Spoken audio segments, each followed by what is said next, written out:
বর্তমান সময়ে প্রত্যেকটি মানুষের একটি কমন রোগ হলো মোবাইল স্ক্রল করা। আর এর থেকেও মারাত্মক ভুল যেটা আমরা প্রায় সবাই করে থাকি, ঘুমানোর সময় মাথার কাছে সেই মোবাইল নিয়ে ঘুমানো বা মোবাইল চার্জে দিয়ে ঘুমানো। না, ভুল করেও এই ভুল আপনারা করবেন না। ঘুমানোর সময় কখনো মাথার কাছে কোনো রকম বস্তু রাখবেন না।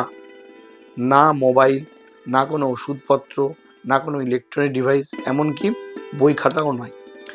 ঘুমানোর সময় আপনার মাথার কাছটা পুরো ফাঁকা থাকতে হবে এবং এটা মাথায় রাখতে হবে যেন সেখানে কোনো রকম ভেদ না হয়, অর্থাৎ খুব ভালোভাবে যাতে হাওয়া বাতাস চলাচল করে।